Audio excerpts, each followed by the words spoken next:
Seahawks coach Pete Carroll addressed the news media today in Indianapolis at the Combine and said the Seahawks have no intention of trading Russell Wilson. Now, Carroll did say other teams have inquired, but called it nothing abnormal for any key player this time of year. But this just isn't any key player. It's Russell Wilson, future Hall of Famer. Russell Wilson has also made it pretty crystal clear over the last year he doesn't want to be in Seattle, butting heads with Carroll and various coordinators over the run-first philosophy versus let Russ cook. He ripped his offensive line last year. His agent 1 year ago gave our friend Adam Schefter 4 teams Wilson would accept the trade to. And then, of course, Seattle last season finished in last place. And they're going to finish in last place this year, even if they keep Russell Wilson. Oh, by the way, they don't have a first-rounder thanks to the ill-fated Jamal Adams deal. So it makes sense to shop him, rebuild, retool, expedite your chances of winning in 2023, create a frenzy, get teams like, I don't know, the Eagles, the Saints, the Bucks, the Panthers, all thinking about Russ. And the team that's going to give up everything, Washington.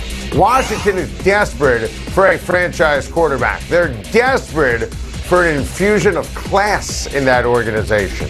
Ron Rivera knows that his team doesn't even remotely come close to having a QB on the roster, and they struck out big time last offseason. If they don't go big at quarterback, it's going to be a third straight losing campaign for Ron Rivera. Russell Wilson changes everything, the entire perception and reality for Washington. Gives Seattle gobs of draft picks. It makes sense for Wilson, the Commanders, and Seattle. Now, of course, Kliff Kingsbury talking to the press yesterday about his quarterback, Kyler Murray. We destroyed Kyler Murray, ripped him apart on Monday for his insane demands for a new deal and the awful press release that his agent released to the media.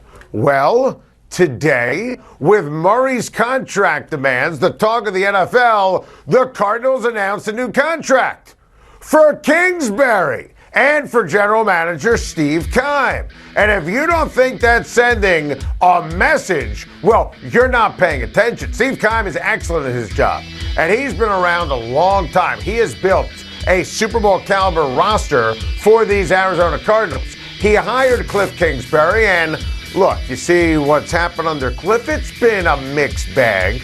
I would argue a lot of positives, and everyone in that organization loves him. The team has been buttoned up. Now, I would have guessed, especially how the year ended, that before they gave Kliff a new deal, this upcoming season, 2022, would have been pivotal. But the Cardinals took the mystery out of that and told the world, we believe in Kingsbury. We don't know yet about Murray. And that's right. Kyler's immaturity is too much, in my opinion. I'm on record. I would never in a million years give him a contract extension right now. Murray has collapsed down the stretch of the last 2 seasons. He can't beat the Rams. He can't win big games. There are no reasons to believe that Kyler Murray can lead the Cardinals to the Super Bowl. But the Cardinals let Murray know that they absolutely believe in his coach and his GM. And that speaks volumes. And it's absolutely right.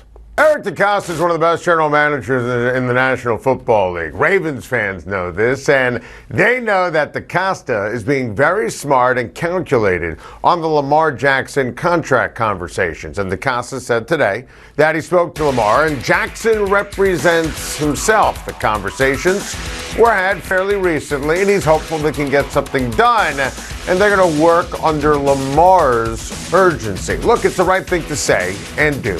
Jackson's great. He won an MVP. He's coming off, let's be honest, you see that touchdown to interception ratio, a bit of a down year. He was nicked, he was sick, and perhaps that makes the price come down a tick. Now, start thinking about how Lamar stacks up, right? He's no Patrick Mahomes. He's no Josh Allen. He's no Russell Wilson. He's no Deshaun Watson. He's clearly no Aaron Rodgers, who eventually is going to be at the top of this list at $50 million per. A terrific player, and as DeCosta said, Ravens win a Super Bowl with him. DeCosta knows this, right? That's not just GM speak. But he knows, and it's so smart, has to be on Baltimore's terms. And don't sleep on Jackson and Baltimore for 2022. Sure, the Bengals made the Super Bowl, and with Joe Burrow, they're hardly a fluke. They'll be back in the mix. But the Ravens had an unprecedented amount of injuries, starting with J.K. Dobbins in training camp, and that derailed the entire season. They were never right. This team still has a sensational culture and roster. Jackson is a huge part of that, as long as the price is right. Welcome back, time to shine. Needless to say, the Miami Dolphins offense is going to be scary under my guy Mike McDaniel. And if you're a fan of the Miami Dolphins, every time Mike McDaniel speaks, you have to say to yourself, this team's going to be great. This offense is going to be great.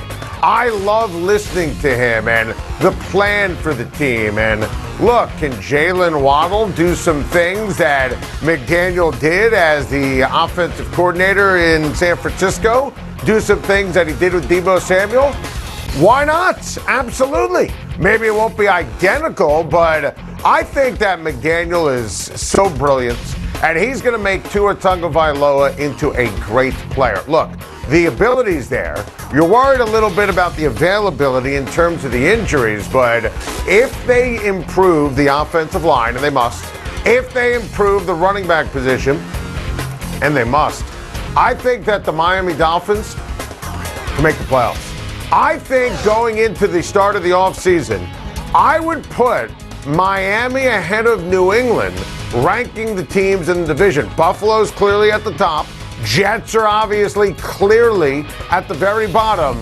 But I love this hire. I'm inspired by McDaniel, his smarts, his savvy, the way he relates to his players. Remember, we had Deebo Samuel on Time to Shine. He talked about that. If I'm a Dolphins fan, I am energized every time McDaniel talks to the press. Needless to say, all options are going to be on the table for the Broncos at the quarterback position, including my guy Carson Wentz. And it's interesting. First of all, Broncos quarterback position was atrocious last year. And Teddy Bridgewater will never wear a Bronco uniform again. Drew Lock's the answer. I'd love to know the question. I think everything is on the table here for Denver. Look, the number one target is going to be Aaron Rodgers, but he's likely going to stay in Green Bay. I think Carson Wentz, when Indianapolis lets him go, boy, with the weapons they have on offense and with Nathaniel Hackett, who I love coaching up the team, I think Carson Wentz, look at the galaxy of talents that they have on offense. Not to mention some dudes on defense. I think they should go after Deshaun Watson. I think he would make a ton of sense. Even a guy like Jimmy Garoppolo would make sense because Denver's just trying to get into the postseason. Obviously, more upside with Carson Wentz. Watson, it's not about football, it's about what's off the field, but Watson is top 5 quarterback in the National Football League. So I expect George Paton to do just that. Look at every single option, including the draft.